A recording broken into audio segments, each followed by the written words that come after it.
there's another rule, I suppose, a dictum perhaps, that if you don't have your own story, then you're going to be a bit player in someone else's Amen. story. Okay, so let's talk about that fog again. So let's say, because of the reasons you already laid out, you don't want to make your conditions for failure conscious, because then you know when you're failing, and that hurts. You don't want to make your plans for the future too clear, because then if you don't attain what you're looking for, it's very clear that you've lost it, which is somewhat different than failure, right?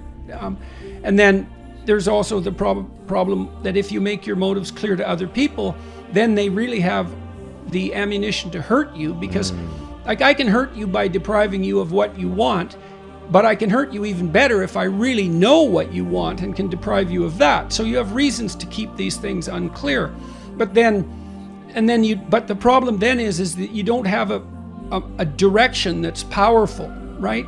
Because you're not consulting yourself, watching yourself, learning about yourself, figuring out who you are, and figuring out what kind of route through life you would have to take to be engaged. Okay, so then you get weak because you're not integrated, you're all over the place, you're scattered. Well, then anybody who has power for one reason or another can compete with you for your own attention and win. And so if you don't have your own plan, painful as it is to develop one, partly because you have to take your own inadequacies into account. Oh yes, and you also mentioned, you posit an ideal, this is what I want, or this is who I could be. The farther away that is from you, the more inadequate you feel in relationship to it. So that's another reason to avoid it. But yes, well, that's why every ideal is a judge.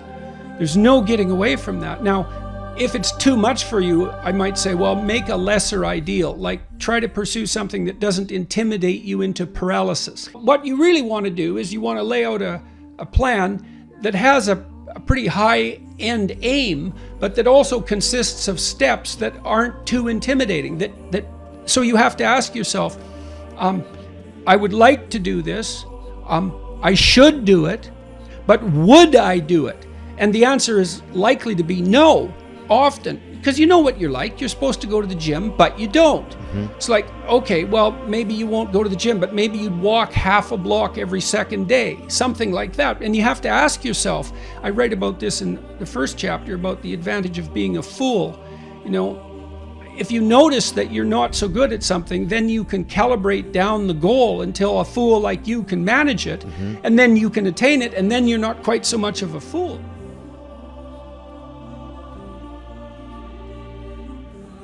If you know what you want, then you know when you're failing. If you don't allow yourself to know what you want, you can keep that foggy.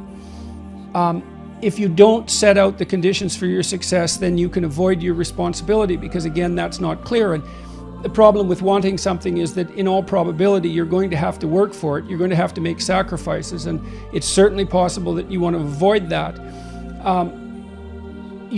You might be afraid to make it clear because other people could deny it to you too, which is something I write about a fair bit in that chapter.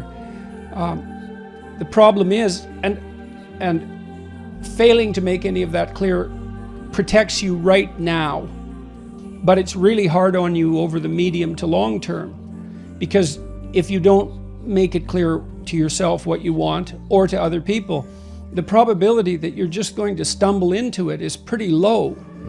And you can put that off indefinitely day after day, but the problem with that is that you age while you're doing that, and there's obviously a price to be paid for that. So that's chapter 3, do not hide things in the fog. I mean, it's a warning about failing to pay attention. Knowledge emerges in a very strange way. It emerges, obviously, when we learn something, we started out by not knowing it. And so what that means is that knowledge goes through a transformation process from being absolutely not there to being explicit and fully detailed. And one step of that process is emotion. And so, for example, you might find yourself frustrated, disappointed about the events of the day, but be unable to exactly specify why. That's extremely common. You go home to your partner and you be in a bad mood, and you'll snap at them for something, and they'll say, well, what's up with you? And you'll say, well, nothing, you're just being annoying, when it's perfectly clear to both of you that there is actually something up with you. And then that disappointment and frustration, anger and sadness, let's say, or anxiety, is a sign that something isn't right. But it isn't necessarily that you're repressing knowledge of what's not right. It's that you actually don't know. And the emotion is the first step in the process by which that knowledge emerges. And you might have to sit and think and talk to your partner or to a friend for God only knows how long before you're actually going to put your finger on what it is that you're upset about. And it could be very far removed from whatever happened to trigger you in the moment. And so that's the fog. And you can keep things in the fog just by not doing that. It's really easy. It's no more difficult than just sitting there doing nothing, because creating knowledge is active and difficult. Attention is the basic currency, right? Everyone fights for it, and it's incredibly valuable. And it certainly is the case that it's also very tempting to turn your attention to things that grasp your short-term interest rather than, say, pursuing the causes of negative emotion. That's a good example. And of course, we have massive corporations working night and day to continually attract our attention, and there's something sinister about that, obviously, but you can't exactly lay responsibility at their feet, because there's a tremendous overlap between educating people, informing them, and making them attend to you, and the lines between all of those things are very foggy, let's say, and difficult to lay out. It's certainly the case that one of the ways that you can keep yourself in a fog about yourself is through distraction with with anything in the external world. And obviously computer technology, cell phones, games, well, not negative in and of themselves, perhaps, are there at any moment to distract you.